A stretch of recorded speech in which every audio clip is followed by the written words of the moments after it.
नमस्कार भाइयों बहनों। जीएस का एक टॉपिक बचा है हमारा। हम लोग भारतीय संविधान विकास की 3 पार्ट में जो बात आपसे कर रहे थे, तो तीसरा पार्ट है आज अंग्रेजों द्वारा भारत में जो अधिनियम लाए गए हैं उन अधिनियमों की व्याख्या कर रहे हैं हम।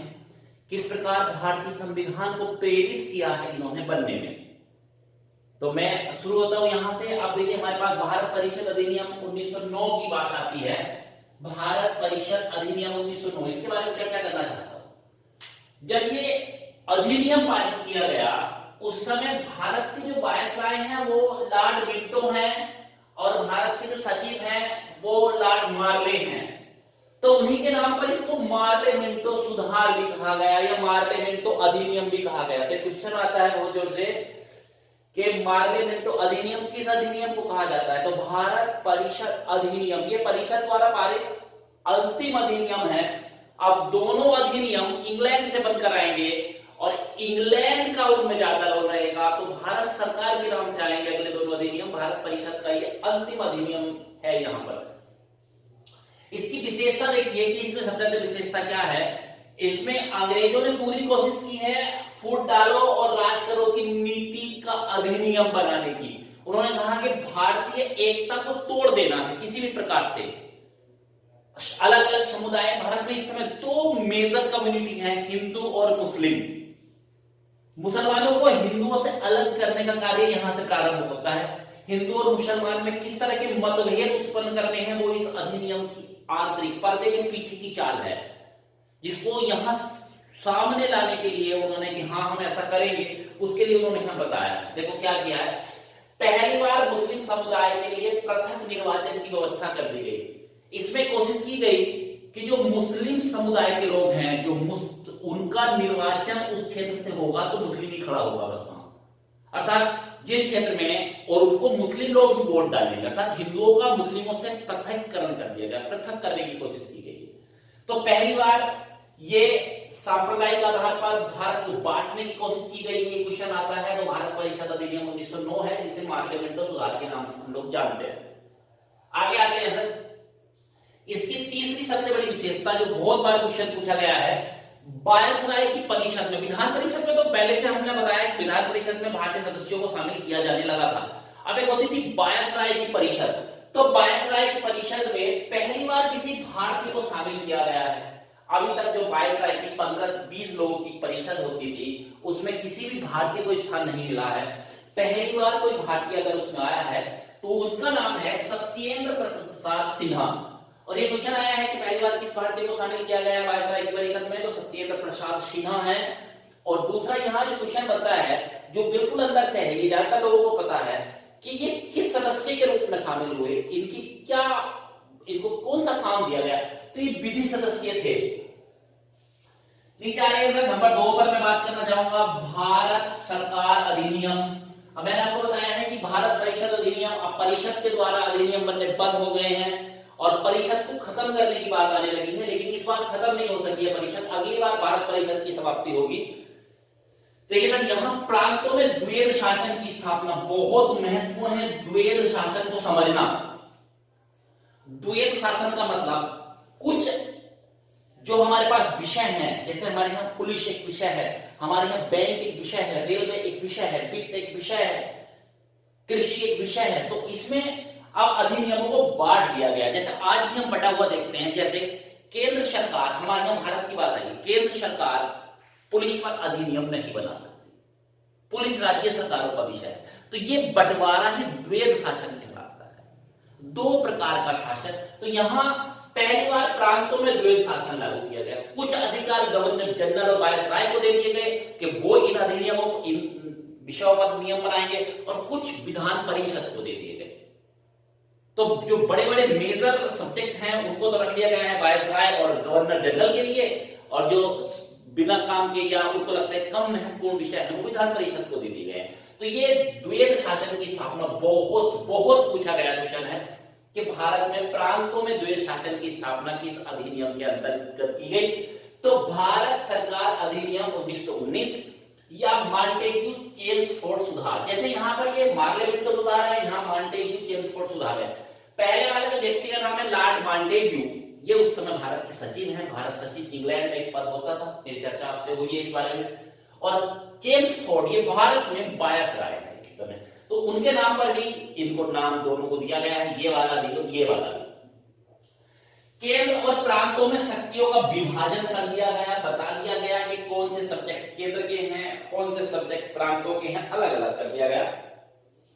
सबसे महत्वपूर्ण क्वेश्चन जो यहाँ आता है कि किस अधिनियम में पहली बार 1926 में हमारे पास बनकर आया है लोक सेवा आयोग, मगर प्रावधान कब किया गया? लोक सेवा आयोग जो हमारे यूपीएससी है, जो आईएएस की परीक्षा लेता है, आईसीएस की, तो पूछा जा रहा है कि लोक सेवा आयोग और महालेखा परीक्षक की नियुक्ति का प्रावधान पहली बार इनकी नियुक्ति होगी, ऐसा प्रावधान किस अधिनियम के अंतर्गत किया गया है? तो आंसर आपको फिर यही देना है कि भारत सरकार अधिनियम 1919 है, इसको मॉन्टेग्यू जेम्स फोर्ड सुधार के नाम से जाना जाता है। नहीं चाहिए सर, अगला बताना चाहते हैं, भारत में महिलाओं को पहली बार मताधिकार कब प्रदान किया गया? इतना महत्वपूर्ण क्वेश्चन है। कभी कभी तो आता है कब किया गया, तो 1919 उसका आंसर है। और कभी कभी आते हैं किस अधिनियम के अंतर्गत किया गया, किस अधिनियम के अंतर्गत उनको दिया गया है, तब सर हमको आता है कि भारत सरकार अधिनियम 1919 है। केंद्र में द्विसदनात्मक सदन की स्थापना, जैसे आज भी हमारे केंद्र में 2 सदन होते हैं, राज्यसभा लोकसभा, तो पहली बार केंद्र में 2 सदन बनाए गए हैं।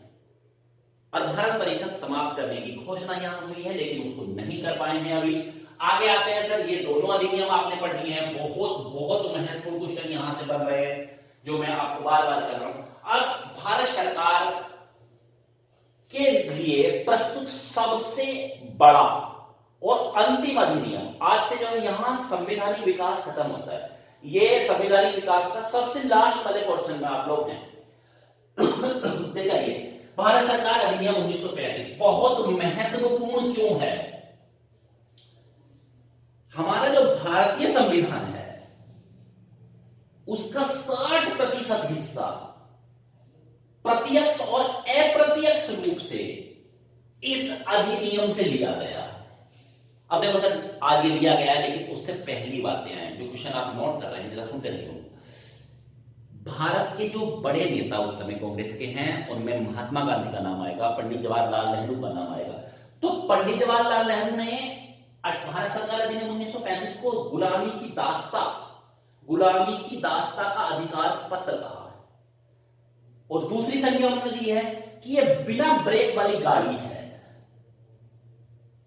बिना ब्रेक वाली गाड़ी है, इसमें कहीं कुछ फायदा नहीं है। नीचे आ रहे हैं सर, तो भारत परिषद की समाप्ति की जो बात वहां से आ रही है, अधिनियम पहले से बोल रहे थे कि भारत परिषद अधिनियम बनते चले आ रहे थे। 1909 भारत परिषद अंतिम अधिनियम है, उसके बाद दोनों अधिनियम भारत सरकार के नाम से आए हैं, तो भारत परिषद को यहां समाप्त कर दिया गया है। क्वेश्चन ये आता है कि भारत परिषद, ये मैंने बताया कि बनी कब थी, भारत परिषद अधिनियम, भारत परिषद की समाप्ति किस अधिनियम के माध्यम से की गई है? तो भारत सरकार अधिनियम 1935 हम वहां रखने वाले हैं। भारत में संघीय सरकार की स्थापना, संघीय क्या होता है? जैसे भारत एक संघ है आज, तो किसका संघ है? राज्यों का। तो पहली बार प्रांतों का संघ कहा गया भारत को। जैसे आज हम लोग कहते हैं, हमारा अनुच्छेद 1 क्या कहता है संविधान पढ़ते हैं कि भारत राज्यों का संघ है। तो आज भी जो ये व्यवस्था हमारे पास है वो वहीं से ली गई थी। इसमें भारत में संघीय सरकार की स्थापना की गई है। जो आज हम व्यवस्था देखते हैं वो यही वाली व्यवस्था है हमारे पास। देखिए सर, ये अधिनियम किस आधार पर बना था, कौन से आधार हैं उसके लिए देखिए सर, सबसे पहले साइमन कमीशन 1928 की बात करते हैं। जब आप लोग पढ़े हैं मेरे पास ये पोर्शन, तो मैंने वहां क्लियर किया है। साइमन कमीशन आया 1928 में। साइमन कमीशन की बातों पर विचार करने के लिए इंग्लैंड में 3 गोल में सम्मेलन हुए। उन सबका निष्कर्ष, उन सबका निचोड़ भारत सरकार अधिनियम 1935 है। उन सबको कहीं ना कहीं जो भी उनकी बातें थी, जो निष्कर्ष निकाला, बहुत लंबी प्रक्रिया के बाद ये अधिनियम आया। इसीलिए ये भारत सरकार अंग्रेजों के द्वारा प्रस्तुत सबसे बड़ा अधिनियम है, बहुत बड़ा दस्तावेज, संवैधानिक दस्तावेज इसको कहते हैं। देखिए सर, इसकी और विशेषता मैं यहां से बताता हूं। यहां पर आ जाइए सर, जो प्रांतों में द्वैत शासन 1919 में लगाया था, यहां देखो सर मैंने लिखा है प्रांतों में द्वैत शासन की स्थापना। अब ये द्वैत शासन यहां से सर यहां समाप्त हो गया है। जो ये यहाँ प्रांतों में द्वैध शासन की स्थापना को हम लोग देख रहे हैं, तो यहाँ प्रांतों में द्वैध शासन की समाप्ति कर दी गई है और उसे केंद्र में लागू कर दिया गया है। मैं द्वैध शासन के बारे में आपसे बात कर रहा हूं पहले से कि द्वैध शासन क्या है। विषयों को स्पष्ट रूप से वायसराय में और विधान परिषद में बांट देना, विधान परिषद के लिए कि आप इस पर नियम बनाइए और कुछ नियम बिल्कुल उसके अंतर्गत चले जाएंगे, ये द्वैध शासन की व्यवस्था है। तो प्रांतों से समाप्त किया गया है, लेकिन केंद्र में पहली बार लगाया गया। तो दो तरह के क्वेश्चन है, समाप्त हुआ है भारत सरकार अधिनियम 1935 और केंद्र में द्वैध शासन कब लागू किया गया, 1935 का अधिनियम, और प्रांतों में किया गया है 1919 का अधिनियम। आगे बहुत पहले से मैं बताता आ रहा हूं, जब से वो अधिनियम ऊपर मैंने लिखा है, मैं तब से कह रहा हूं कि अंग्रेजों द्वारा प्रस्तुत भारत में अंतिम अध्यादेश, अंतिम अधिनियम ये है। और भारत सरकार, जो उस समय ब्रिटिश भारत सरकार कहेंगे, उसने कहा कि ये हमारा अब तक का सबसे बड़ा अधिनियम है। भारत में संघीय संविधान पर, भारतीय संविधान पर इसका सर्वाधिक प्रभाव है। लगभग 60% अनुच्छेद, 60% पोर्शन बिल्कुल उस पर हूबहू लिया गया है।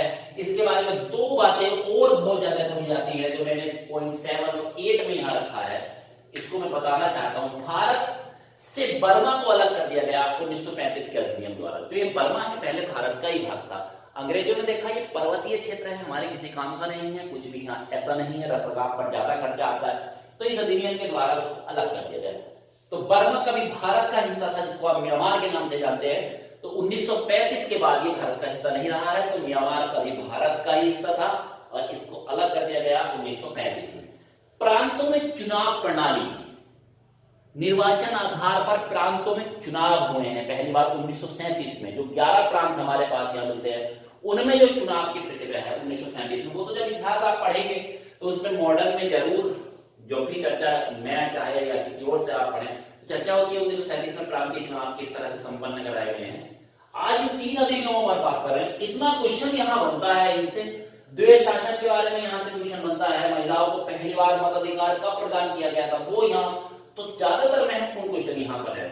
एक मैं यहाँ पर और बताना चाहता हूँ आपको, इस अधिनियम के बाद अंग्रेजों ने कोई संवैधानिक दस्तावेज भारत में प्रस्तुत नहीं किया। संवैधानिक दस्तावेज, हालांकि उनके अधिनियम आते रहे, जैसे भारतीय स्वतंत्रता अधिनियम आया है, तो वो भारतीय स्वतंत्रता अधिनियम संवैधानिक दस्तावेज नहीं है।